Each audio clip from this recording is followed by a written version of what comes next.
Hello friends, you welcome on my YouTube channel Rautela study point classes. दोस्तों, इस video में हम आपके लिए लेकर आए हैं भारतीय अर्थव्यवस्था अर्थात इंडियन इकोनॉमी से related most important MCQ questions जो कि बार बार एग्जाम्स में पूछे जाते हैं। इसलिए दोस्तों, उम्मीद करूंगा आप वीडियो को पूरा देखेंगे, वीडियो को लाइक करेंगे, कमेंट करेंगे, वीडियो को शेयर करेंगे और प्लीज़ चैनल को ज़रूर सब्सक्राइब करेंगे दोस्तों। तो friends, now let's start the video. आज का पहला प्रश्न है दोस्तों, भारतीय रुपए के नए प्रतीक चिन्ह जो कि आपको दिख रहा है का डिजाइन किसने दिया था? तो आपका राइट आंसर है option D, doctor Uday Kumar ji ने।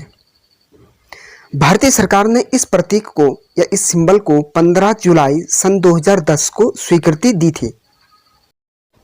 अगला प्रश्न है दोस्तों, योजना आयोग को हटाकर भारत में नीति आयोग की स्थापना कब की गई?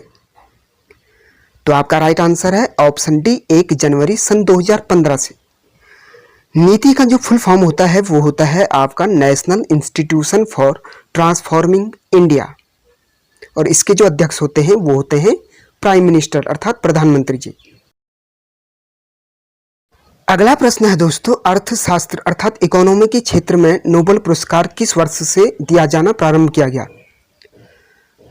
तो राइट आंसर है आपका ऑप्शन बी, सन 1969 अर्थात 1969 में। अर्थशास्त्र के क्षेत्र में नोबेल पुरस्कार विजेता जो प्रथम भारतीय थे वो अमर्त्य सेन जी थे और इन्हें सन 1998 अर्थात 1998 में नोबेल पुरस्कार से सम्मानित किया गया था। अगला प्रश्न है दोस्तों, रिजर्व बैंक ऑफ इंडिया अर्थात आरबीआई की स्थापना कब हुई थी? तो आपका राइट आंसर है ऑप्शन सी, 1935 में अर्थात 1935 में।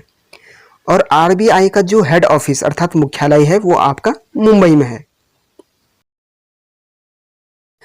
अगला प्रश्न है दोस्तों, स्वतंत्र भारत का प्रथम बजट किसने पेश किया था? तो राइट आंसर है आपका ऑप्शन ए, आर के शनमुखम चेट्टी जी ने। इन्होंने वित्त मंत्री के तौर पे ये भारत का प्रथम बजट 26 नवंबर सन 1947 को अर्थात 26 नवंबर 1947 को पेश किया था। अगला प्रश्न है दोस्तों, आर्थिक उदारीकरण का जनक जिसको इंग्लिश में बोलते हैं फादर ऑफ लिबरलाइजेशन किन्हें कहा जाता है? तो राइट आंसर है आपका option A, Manmohan Singh ji. Doctor Manmohan Singh ji ने सन 2004 से 2014 तक हमारे देश के प्रधानमंत्री के रूप में कार्य किया। अगला प्रश्न है दोस्तों, भारतीय जीवन बीमा निगम life insurance corporation of India यानी कि एलआईसी की स्थापना कब हुई थी? तो आपका राइट आंसर है ऑप्शन बी, सन 1956 अर्थात 1956 में। और एलआईसी का जो हेड ऑफिस अर्थात मुख्यालय है वो मुंबई में है।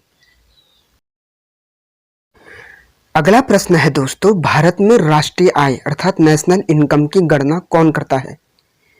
तो आपका राइट आंसर है ऑप्शन ए, सीएसओ। सीएसओ की जो फुल फॉर्म होती है वो होती है सेंट्रल स्टैटिस्टिक्स ऑफिस अर्थात केंद्रीय सांख्यिकी कार्यालय और इसकी जो स्थापना हुई थी वो हुई थी 2 मई सन 1951 अर्थात 1951 को। अगला प्रश्न है दोस्तों, भारत में GST goods and services tax कब से लागू हुआ था? तो आपका राइट आंसर है ऑप्शन डी, 1 जुलाई सन 2017 से। भारत जीएसटी लागू करने वाला विश्व का 161वां यानी कि 161th कंट्री या देश था। अगला प्रश्न है दोस्तों, सर्वाधिक वित्तीय बजट पेश करने वाले वित्त मंत्री कौन है? तो राइट आंसर है आपका ऑप्शन बी, मोरारजी देसाई। मोरारजी देसाई ने सन 1959 से 1970 के बीच कुल 10 बार देश का वित्तीय बजट पेश किया था जो आज तक भी एक रिकॉर्ड है। अगला प्रश्न है दोस्तों, भारतीय रुपए का अवमूल्यन जिसको इंग्लिश में डिवैल्यूएशन कहते हैं अब तक कितने बार हुआ है? तो भारतीय रुपए का अवमूल्यन मतलब है कि विदेशी मुद्रा की तुलना में भारतीय मुद्रा का गिरना या वैल्यू कम होना, इसे ही भारतीय रुपए का अवमूल्यन कहते हैं। तो ये हुआ है ऑप्शन सी अर्थात 3 बार भारत में भारतीय रुपए का अवमूल्यन हुआ है। भारतीय मुद्रा का जो अवमूल्यन हुआ वो सबसे पहले सन 1949 में, उसके बाद 1966 में और लास्ट में फिर 1991 में हो चुका है। अगला प्रश्न है दोस्तों, भारत की राष्ट्रीय आय अर्थात नेशनल इनकम का सबसे बड़ा स्रोत अर्थात सोर्स कौन सा है? तो राइट आंसर है आपका ऑप्शन ए, सेवा क्षेत्र अर्थात सर्विस सेक्टर्स। अगला प्रश्न है दोस्तों, भारत में बेरोजगारी से संबंधित आंकड़े को कौन तैयार अर्थात जारी करता है? तो राइट आंसर है आपका ऑप्शन ए, NSSO। अब ये NSSO होता क्या है? NSSO का फुल फॉर्म होता है नेशनल सैंपल सर्वे ऑफिस और इसकी स्थापना सन 1950 ईस्वी में की गई थी। अगला प्रश्न है दोस्तों, वह स्थिति क्या कहलाती है जिसमें वस्तुओं के मूल्य बढ़ते हैं लेकिन मुद्रा का मूल्य गिरता है? तो राइट आंसर है आपका ऑप्शन ए, भारत में ऐसी स्थिति को मुद्रास्फीति कहते हैं। भारत में मुद्रास्फीति की जो गणना की जाती है वो WPI और CPI की रिपोर्ट के आधार पर की जाती है। अगला प्रश्न है दोस्तों, भारत में श्वेत क्रांति का जनक अर्थात फादर ऑफ व्हाइट रेवोल्यूशन किन्हें कहा जाता है? तो राइट आंसर है आपका ऑप्शन सी, वर्गीज कुरियन। वर्गीज कुरियन जी ने भारत में श्वेत क्रांति की जो शुरुआत थी सन 1970 ईस्वी में अर्थात 1970 ईयर में की थी।